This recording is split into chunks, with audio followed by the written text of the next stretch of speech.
ویلې درته یاد شو. نو دویم قسم چې د النوع، نوع په لغت کې قسم ته وایي او جنس په لغت کې مجانس او مشارک ته وایي. نوع په لغت کې قسم ته وایي او په اصطلاح کې نوع چاته وایي کلی مقول، دا کلی ده چې محمول ده علی کثیرین، په کثیرینو باندې داسې کثیرین متفقین بالحقایق چې دا ټول متفق او حمل به په جواب د سوال لما هو کې. مولانا صاحب چې پر تعریف کې لابدي جنس او فصل نه کلی چې ویل دا جنس ته ټولو ته ورغی او مقول علی کثیرین متفقین بالحقایق سره نوع وتله او په جواب ما هو سره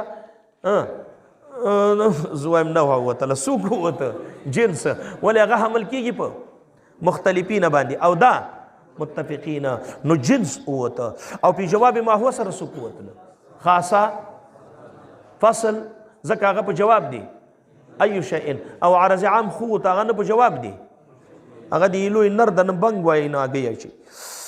وللنوع معنى آخر دا دویم قسم دی نوع ذکر کوي لکه جزئی چې دوه قسمه دی، یو جزئی حقیقي او بل جزئی اضافي. نوع هم دوه قسمه دی، نوع حقیقي ده او نوع اضافي ده. نوع حقیقي چې دا تیره شوه چې نوعیت په نسبت سره خپل حقیقت ته وي، خپل ځان ته وي، او نوع اضافي بیا دې ته وایي چې نوعیت په نسبت سره غیر ته وي، خپله به جنس وي،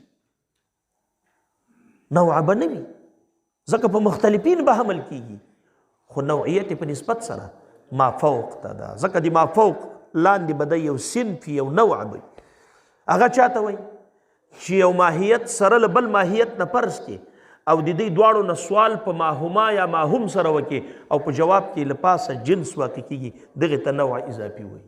نوع اضافي چاته وایي؟ هر ماهیت چې د بل ماهیت سره ټچ کې او د دې دواړو نه سوال وکړي په ماهما یا ماهم سره او په جواب کې دې ته وایي نوع اضافي. مثلا انسان راواخله، د فرس سره یو ځای کې وایي الفرس الانسان والفرس ماهما، اوس حیوان راواخله الحیوان والشجر ماهما، په جواب کې نامی واقعي جسم نامی راواخله الجسم النامی والحجر ماهما، په جواب کې څه واقع کېږي؟ جسم مطلق. جسم مطلق راواخله الجسم المطلق والعقل ماهما، په جواب کې جوهر. د جوهر نه بره ذاتي نور جنس نشته. ولې؟ ځکه دوی ته اجناس عالیه وایي، د دوی نه بره نور اجناس نشته. نو تر جوهره پورې انواع ورسېدله نو جوهر ته به جنس وایي، نوع ورته نشي ویلی، نه نوع حقیقي او نه نوع اضافي. نوع اضافي د جسم مطلق نشي رسو. جسم مطلق دا نوع عالی ده، ورپسې لاندې جسم نامی ده، ورپسې لاندې حیوان ده، آخر کې لاندې په ټولو کې انسان ده. انسان ته نوع اضافي وایي خو کومه نوع؟ ساپله. دا نوع ساپله ده او دغه جسم مطلق نوع عالی ده او مابین کې حیوان او جسم نامی دا متوسط نوعی دي. دا کومې نوعی دي؟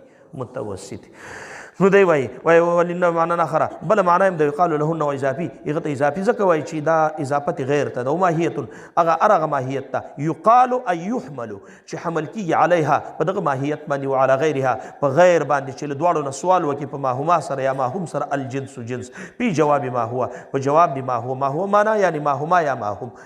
وبین النوع الحقیقي. مولانا صاحب اوس که چا سوال در باندې وکړه چې مولانا چې زید سره پرس ولګوه، زید والپرس ماهما، په جواب کې څه واقع کېږي؟ حیوان. نو بیا خو زید ته نوع اضافي ووایي. یا فرد صنفي راواخله. فرد صنفي دې ته وایي چې یو کلي مقید کې په قید عرضي سره، لکه انسان مقید که په رومي سره، انسان رومي، انسان بدخشاني، انسان دا. نو دغه مولانا دې ته فرد صنفي وایي. دا افراد صنفیه دي. نو فرد صنفي یو ځای کې ووایه الانسان الرومي والفرس ماهما، په جواب کې واقع کېږي حیوان. او انسان رومي ته چا ویلي دي؟ نوع اضافي ویلي دي؟ نه چا نوع اضافي نه دي. دا داخل شو. نو مولانا صاحب دوه اعتراض په دوارد شو. نو دای چې ویلي چې ماهیت زید ترې نه خارج شو ځکه ماهیت کلی ته وایي. ماهیت چا ته وایي؟ کلی ته. او زید څه ده؟ جزئی ده. نو زید ترې نه اوته. بلې وویلې چې ماهیت یقال علیها ای یحملو، مراد د حمل نه حمل بالذات ده چې حمل بالذات به په ده باندې د جنس کېږي. نو انسان رومي ترې نه ووته. ولې انسان رومي باندې حیوان چې حمل کېږي په واسطې د مطلق انسان سره، اول په مطلق انسان حیوان حمل کېږي په واسطې د مطلق انسان باندې، بیا په انسان رومي. نو حمل بالذات دلته که حمل بالواسطه ده؟ بالواسطه نو دا ترې نه ووت نو ماهیتون ټکي سره زید ووت ځکه ماهیت کلي ته وایي او دا بل چې کومه ده یحملو مراد دی یقالو نه یقالو ای بالذات چې بالذات پې باندې حمل کېږي نو فرد صنفي ترې نه ووت یقالو علیه ولا غیر الجنس په جمع ما باندې نوې حقیقي نو اضافي کې مسلم وجه ده ولې لتصادقهما على الانسان په انسان باندې دواړه صادق کېږي انسان نوع حقیقي ده ځکه حمل کېږي په متفقین بالحقایق باندې او نه اضافي ده ځکه د سره بل ماهیت فرض کا جواب کې جنس واقعي او نوع حقیقي به وي نو اضافي بنوي وصدق الحقیقي بدون اضافي لکه په نقطه کې نقطه آخر الخط وایي نو نقطه بسیطه ده نو چې بسیطه شوه نو په خپلو افرادو متفقه باندې حمل کېږي مولانا د د خط نقطه د خط نقطه د خط نقطه زی وباسم د هغه نقطه په دې ټولو باندې نقطتونه صادقېږي او نقطتون کې ټول متفق دي او دا نقطتون ورته نوع حقیقي ده خو د نقطتون نه بره جنس نشته چې نقطه له بل شي سره ولګوي او له پاسه پې باندې جنس حمل شي او دا بیا نوع اضافي وګرځي اوس په دې باندې بدل میزان کې به یو سوال چا کړی ده چې نقطه ویل کېږي عرض لا يقبل القسمة اصلا نقطه چاته وایي عرض لا يقبل القسمة خط عرض يقبل القسمة طولا سطح عرض يقبل القسمة في جهتين طولا او عرضا او جسم تعلیمي چې کوم ده هغه په درې جهاتو کې تقسیم قبلی نو عرض په تعریف د نقطې کې جنس ده لا يقبل القسمة اصلا دا ورته فصل ده نو جنس راغی ورته نو ته څنګه وایې چې نقطه بسیطه ده نو چې چا لپاره جنس راغی نو خو نوع اضافي وګرځېده نو بیا خو نوع حقیقي یوازې مثال نشو نقطه نوع حقیقي م ده ولې په متفقین بالحقیقت حمل کېږي او نوع ولې بره له ده نه جنس شته چې هغه عرضون ده نو تاسې وایي چې عرضون د ده لپاره عرض عام ده د نقطې لپاره جنس نه ده عرضون د نقطې لپاره عرض عام د څه نه ده جنس نه ده او ته چې وایې چې منطقیانو ویلي دي چې مقولات عشره د اجناس عالیه دي د ما تحت لپاره هغه په نسبت سره ماهیات مرکبه وته او نقطه چې کومه ده دا ماهیت بسیط ده د بسایطو لپاره مقولات عشره د اجناس نه دي بلکې عرض عام دي په ژبه دې باندې نو په لحاظه دا نقطه دا جنس نه لري نو چې نه لري نو دی نوع اضافي نشي جوړېدی نوع اضافي څوک نشي جوړېدلی نقطه او نوع اضافي به او نوع حقیقي به نه وي د هغې مثال مولانا صاحب والصدق الاضافي بدون الحقیقي په الحیوان حیوان چې کوم ده دا نوع اضافي ده ځکه بره له ده نه بل جنس شته خو نوع حقیقي نشي ورته ویلی ولې ځکه دا په متفقین نه حمل کېږي مختلفین میر ساغوجي کې به یو سوال درته راشي وایي جنس په متفقین هم حمل کېږي په چا هم حمل کېږي متفقین ولی ووایا زید عمر بکر خالد والد حیوان دی نو ګوره حیوان په چا حمل شو په متفقین که نه یوازې په مختلفین حمل کېږي متفقین هم حمل کېږي نو دا متفقین ټکي سره جنس هم نه وځي او دی جنس وباسي په متفقین سره ولې ځکه جن هغه قید خو ما یخالفو وباسي که ما یوافقو وباسي ما یخالفو او دا متفقین ټکی خو له جنس سره څه مخالف نه ده ولې جنس لکه څرنګه چې په مختلفین حمل کېږي نو بیا به انشاءالله هلته یو لویه لانجه یې پکې جوړه کړې یو 2 صفحې خو به دغه یو جواب یې کړی بیا یې رد کړی ده پوه شوې بیا به ګورې هلته به بیا وایو ښه نو جواب داسې ده مولانا صاحب چې مونږ یې حمل کوو په کثیرونو باندې پی جواب ما هوا جنس چې حمل کېږي تش په طور حمل کېږي په زید او عمر او بکر خالد والد باندې نه حمل په جواب دی ما هو کې زید عمر بکر خالد والد نه چې سوال وکړي په ما هم سره په جواب کې نوع واقع کېږي انسان نه واقع کېږي دا هغه حیوان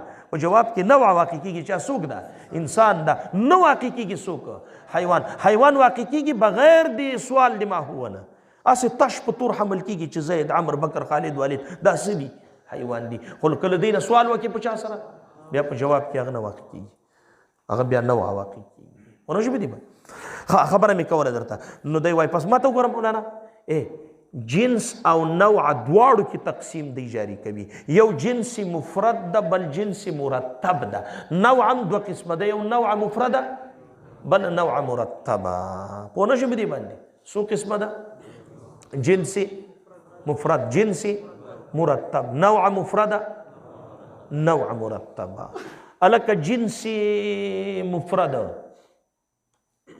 او جنس مرتب مولانا صاحب د جنس او د نوع لپاره څو مرتبې ما درته بیان کړې، عالي، سافله او متوسطه. که په مراتبو د جنس کې چې عالي او سافله او متوسطه نو دا جنس مفرد ده، او که په دې مراتبو کې دا مرتب ده. نوعا دوه قسمه ده، که په هغه سلسلې او په مراتبو د نوع کې وو نو نوع مرتبه ده، او که نه وو پکې مفرد. پوه شوې په دې باندې؟ هلکه د نوع مفرد او د جنس مفرد مثال به څنګه وي چې په سلسلې د اجناسو د انواعو کې نه وي. نوع مفرد چاته وایي؟ په سلسلې د انواعو کې. او جنس مفرد چاته وایي؟ سلسلې او مراتبو د اجناسو کې نه وي. د دواړو مثال عقل ورکړی. لکه عقل. څنګه عقل؟ وایي عقل داسې چې دا د جنس مفرد مثال وګرځو چې نه بره ترې نه جنس وي، نه لاندې ترې نه څه وي، جنس وي. عقل دا جنس مفرد ده. لکه څرنګه د عقل نه بره جوهر ده، هغه ورته عرض عام که، او لاندې لس دانې هغه عقول دي، اره یوه نوعه کا منحصره فی فردین کا. څو عقول دي؟ لس عقول دي. لس عقول دي، د عقلون لاندې لس عقول کا، اره یوه نوعه کا منحصر فی فردین کا، او بره له دنه جوهر د هغه ورته عرض عام کا. نو دا عقلون مثال د جنس مفرد شو. څنګه جنس مفرد شو؟ نه بره ترې نه جنس شته، ولې بره جوهر ترې نه عرض عام ده، نه لاندې ترې جنس شته، ولې انواع دي اره یو منحصره فی فردین. او د نوع مفرد مثال هم منطقیانو دا عقل ورکړی ده. عقل څنګه ورکړی ده چې بره جوهر دا ورته جنس فرض کې، او لاندې لس دانې ورته افراد فرض کې، دا د دې لپاره افراد دي. نو دی به نوع مفرده شي. ولې بره هم ترې نه نوع نشته، بره جنس ده، لاندې هم ترې نه نوع نشته، لاندې ترې نه افراد دي. نو عقل دا مثال د نوع مفرد ده. او چې په ترتیب کې واقع وي دا بیا نوع مرتبه ده یا جنس. فصل في ترتيب الاجناس. الجنس اما سافل وهما لا يكون تحته جنس. سافل جنس دي چې لاندې نور اجناس نوي، صرف انواع وي ترېنه. ويكون فوقه جنس، بره ترېنه اجناس وي. بل انما يكون تحته نوع، لاندې نوع وي. بس لکه حیوان لاندې انسان او فرس او بقر دي نوع دي، خو بره ترېنه اجناس شته. جسم نامي ده، مطلق ده، جوهر ده. هو فوقه جسم نامي. وهو جنس او هغه جنس ده. فالحيوان جنس سافل، الحيوان جنس سافل ده. واما متوسط، یا به متوسط وي، بیا دې ته وایي چې لاندې هم ترېنه جنس وي او فوقه ايضا جنس وي. لکه جسم نامي شو. جسم نامي لاندې هم جنس ده چې حیوان ده، او فوقه برم ترېنه جنس ده چې جسم مطلق. واما عال، او یا به عالي وي. عالي دې ته وایي چې ما لا يكون فوقه جنس، چې له دونه بره بل او يسمى جنس الاجناس مرتوي لك جوهر. ولي؟ فانه ليس فوقه جنس او تحته لاندې لدنه بیا جسم مطلق او نامي حیوان ټول شته، اجناس دي، خو بره لدنه جنس نشته.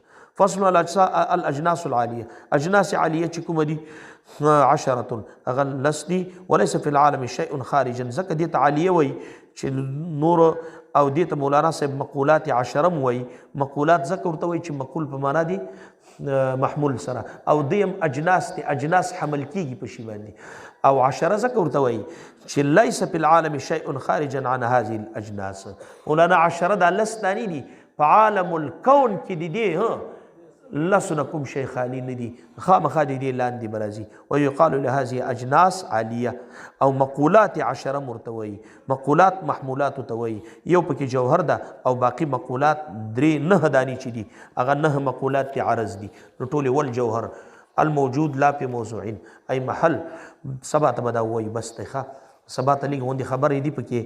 سبا به انشاءالله العزیز دغه مثال د ورکړی دی، او بل مثال بل خارجه درته وایم سره له تعریفاتونه. تعریفات به سبا درته وایم ښه، او درس به لږ غوندې کم شي، هغه بیا ښه یاد شي.